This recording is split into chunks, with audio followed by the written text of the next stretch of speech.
Quero frisar claramente que os processos do transtorno de ansiedade têm muito a ver com a dificuldade do ego, né, do seu eu, de perceber exatamente, de lidar e administrar as coisas que vão acontecendo.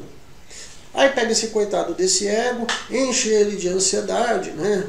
E isso, gente, eu gostaria de jogar, né, o problema da ansiedade, até pegando os trabalhos do professor Raul Lopes Pedraza, na sua obra da editora Paulus, A Ansiedade Cultural. Lembrando que o professor Raul Lopes Pedraza era um dos grandes riomanianos, né? Um analista aqui da Venezuela, fantástico o trabalho dele, né? Nessa obra ele vai remeter no processo arquetípico, inclusive, dos grandes titãs. A gente tem que olhar para Cronos, né? Deus Cronos, e a castração de Cronos, né? A castração do céu por Cronos, né? Tá, a gente tem aí um processo muito interessante, né? Que na verdade a gente não consegue pegar a ansiedade simplesmente como um processo genuíno, arquetípico, né? Só de um tempo, né? A gente vai olhando que esse embate aí está lá na natureza do ser humano. Tá? Já são as forças titânicas que vão trazendo isso, né? É o duelo, né, de Cronos que castra o céu, tá? E aí onde vem inclusive essa percepção dessa ansiedade, né, dessa condição de impotência, né, de poxa, eu queria fazer tanta coisa, mas eu dou conta de fazer tão pouco, né? E esse é um elemento arquetípico que eu chamo a atenção, tá? Esse dilema desse Deus depois confundido, né, com o tempo.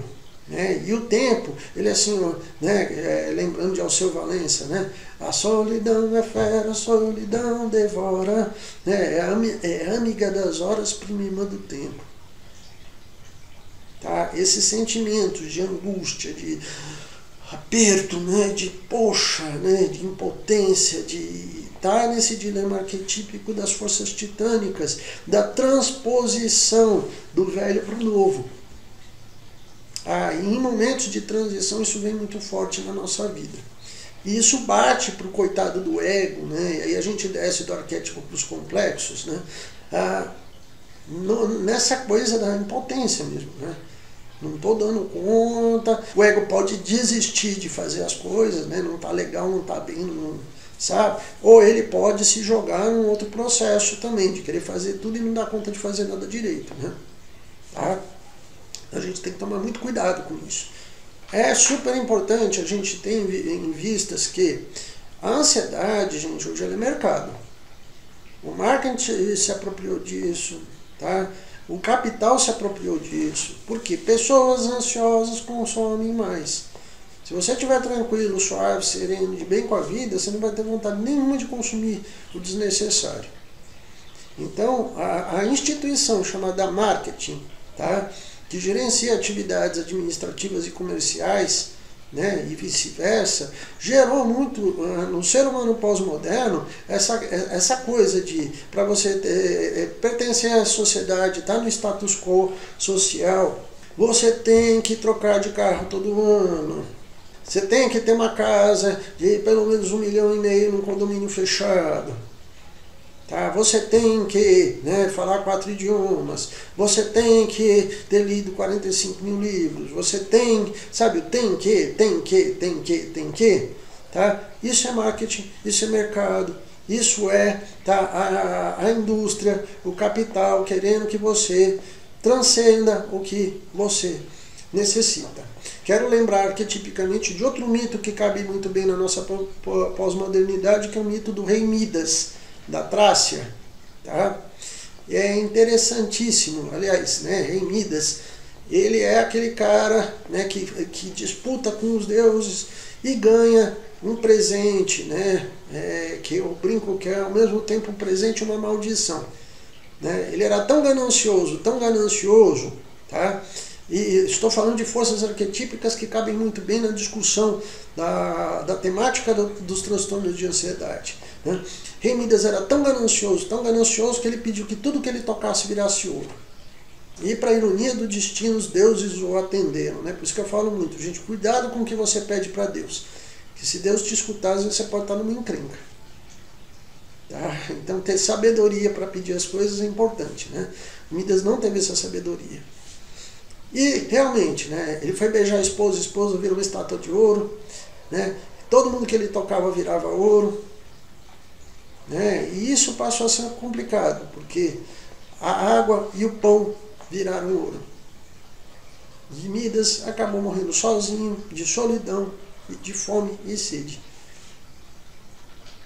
Então, um mito trágico, que fala muito da arrogância, da vaidade, né? Dessa coisa destemperada da pós-modernidade, que foi muito fomentada por essas terapias de cientologia que estão a serviço do mercado, de adequar o ser humano ao sistema, e um sistema que, tá, não tem fim. Ele é autofágico, ele é ganancioso, tá? Ele é destemperado e a pessoa vai se estourar inteira nisso. Tá? Por quê? Ela vai acabar morrendo de fome e de sede. Ela vai acabar se auto-boicotando, se destruindo.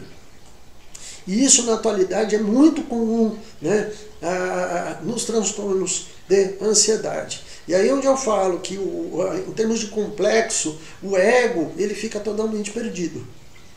Tá? O ego não sabe para que lado que ele vai. Tá? Ele não sabe o que pedir, não sabe que jeito se portar. E ele cai nessa coisa destemperada, né? Eu tenho que ter, eu tenho que trocar de carro, eu tenho que trocar de casa, eu tenho que, sabe? Eu tenho que ganhar mais, eu tenho que ganhar mais. Mas para que você quer ganhar mais? O que você vai fazer com esse dinheiro que você está ganhando? Tá? É a discussão que a gente tem que ter hoje na área de saúde mental sobre o que é ter qualidade de vida. Tá? E por isso que eu acho interessantíssimo o efeito pandemia na pós-modernidade, porque ela está obrigando o ser humano a ter que rever isso. E aí onde eu falo que essas catástrofes naturais, elas têm um dedo divino. Tá? De te obrigar a ter que olhar para dentro, ter que olhar essa percepção, você olhar para a tua ansiedade, olhar para esse consumismo imbecil que nós entramos nele, rever todos os valores possíveis e imagináveis. Só que o ego tem que ter estrutura, né? E o ego é um complexo, ele tem que ter estrutura para poder fazer esses embates, né? De se rever, de se reafirmar, de se readequar. Bem, uma das marcas da pós-modernidade, já falei até de Michel Maffezoli, O Tempo das Tribos, um analista que também é sociólogo, e ele fala da crise da individuação na pós-modernidade. E eu falo que o advento da inserção da tecnologia em alta escala, né, colaborou para esse ser humano ficar um pouco mais perdido.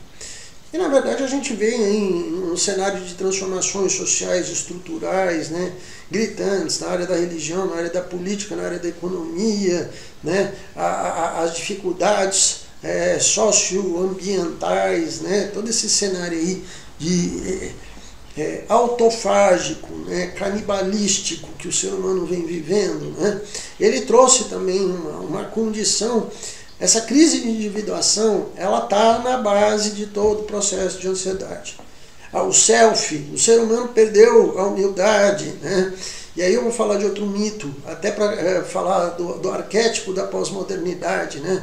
Eu falo do mito também de Ícaro, né? O filho de Dédalo, tá? Que eles estavam presos no labirinto, Dédalo era um inventor, ele faz para ele e para o filho sair desse labirinto dois artefatos, né, de cera e penas que eram como se fossem asas para eles voarem. Só que Dédalo fala para o filho, filho, tá, cuidado, não chega muito perto do sol que isso pode gerar problemas, né?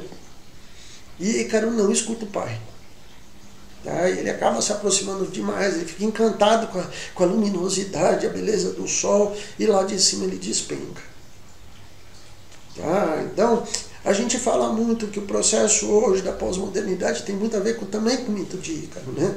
O não reconhecimento da nossa finitude, dos nossos limites, da nossa pequenez. Tá? O ser humano pós-moderno é um ser humano vaidoso, orgulhoso, que faz PNL, que vai num coach lá, e o coach jura que ele é muito melhor que todos os profissionais formados, né, que fazem graduação. Tá? É muita vaidade, é muita onipotência e muita queda. Por quê? Né? A gente sabe desde a constituição da psicanálise que as fantasias, né, as projeções e o recolhimento da projeção ele é muito doloroso. Tá? baque, a desilusão de você ter construído um cenário de fantasia e de repente você descobrir que você gastou, né, 50 mil reais para virar coach, que isso ia te deixar milionário, não deixou porcaria nenhuma, tá? Isso é muito frustrante, né? A pessoa vai ficar chorando aí há anos, né? Tá? E outra, vai ter que fazer um trabalho terapêutico profundo para quebrar essa vaidade, esse ego que foi constituído de onipotência. Tá? Essa onipotência da pós-modernidade está 100% ligada à constituição do transtorno de ansiedade.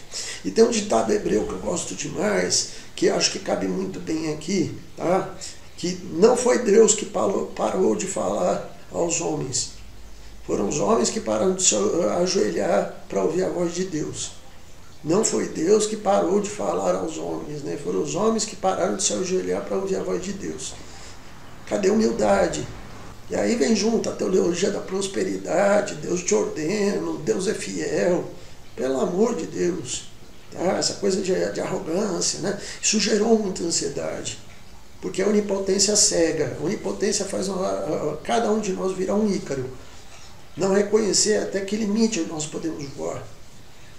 E a gente pode voar em segurança, a gente pode dar passos interessantes. E já falando de duas instâncias psíquicas, né, importantes, né, dando sequência na nossa aula sobre, né, a tecnologia da ansiedade, isso bate em cheio, né? Primeiro, na questão da persona do ser humano, tá? Que é essa instância que vai fazer mediação, né, do ego com as demais vivências psíquicas, né? Você vê que a persona do ser humano, né, a pós-moderno, está inflada. O cara se acha, a mulher se acha, né, o gay se acha, né? Até que hoje tem essa coisa do imponderado, né? Que eu sou, que eu posso fazer qualquer coisa do meu corpo, da minha vida. Não pode não. Não pode mesmo. Primeiro que você não vai ter nunca liberdade total porque nós pagamos imposto. Segundo, a gente está num estado brasileiro, num estado mundial, ou seja, em qualquer país que você está sujeito a ter que obedecer às regras e normas sociais. Terceiro, a sua liberdade ela acaba onde começa a liberdade da pessoa que está do seu lado.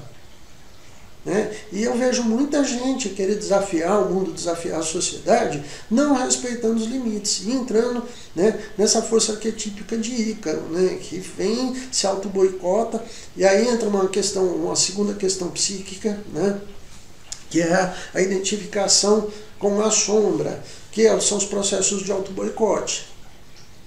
É onde a pessoa é muito empoderada, né, por vaidade, não percebe que ela entrou em relacionamentos tóxicos, ela se arrebenta porque não sabe se preservar. Né? É o caso de uma moça que eu atendi, que ela jurava que era uma mulher livre, emancipada, que ela podia fazer o que queria com o corpo dela, né? Entrou nessas rodas aí de sexo livre com Deus e o mundo, contraiu sífilis e deu paralisia nervosa em uma parte do sistema locomotor dela. Né? A gente estava tendo agora, antes da crise da pandemia da Covid-19, né, um surto de sífilis. Né? Cara, você quer transar com quem você quiser, você tem todo o direito de fazer suruba e faça gostoso, tá? Dá mesmo. Mas se cuida, já ouviu falar de camisinha, preservativo? Não precisa ficar doido na balada também, né? Escolhe o parceiro, pelo menos, né? Não precisa pegar o cara que tá morador de rua, calma, né? Tá? Amor próprio, né? Eu falo que esse amor próprio é, inclusive, reconhecer os limites, né? Que muita gente não conseguiu reconhecer os limites, né? Do que eu posso, o que eu não posso, até onde que eu posso ir, né? E esse é um processo de identificação com a sombra, tá? E aí entra um cenário de auto-boicote muito forte. Tá? A pessoa começa a se detonar, começa a se arrebentar, entra para o arquétipo do bode expiatório, né? E aí vai, né? Enquanto ela não for sacrificada, ela não sossega. Tá? E aí a coisa entra num processo muito, muito complicado. Inclusive na clínica a gente recebe muita gente que vem por aí, né? Rebentada, desiludida com a vida, por quê? Né? Foi para esse cenário muito de glamour, que também tem a ver com outro mito, né? Da Afrodite, né? Oxum, né? A musa dos espelhos, uma cultura muito imagética, né? Todo mundo muito fashion, muito bonito, E nada contra a beleza. Já dizia Vinícius de Moraes, que me perdoem as feias, mas beleza é fundamental. E a beleza para a vida é fundamental. Só que a beleza não é só uma questão de fotografia e estética, né? É uma questão de alma, de carisma, de caráter, né? De outros valores que a sociedade ficou só no imagético, né? Que é uma questão complicada que também vai gerar muita frustração, porque aí fica só persona, não tem espaço para ego, né? Entra de novo na questão da identificação com a sombra e cai no processo de novo do auto-boicote, né? Tá? E aí, pessoas vazias demais, que são só estética, Deus me livre, né? Porque cai no processo de muita fantasia, a pessoa não percebe que ela fica uma alienada, burra, tá? E se arrebenta depois com isso, né? Instituto Olhos da Alma Sã, Goiânia, Goiás.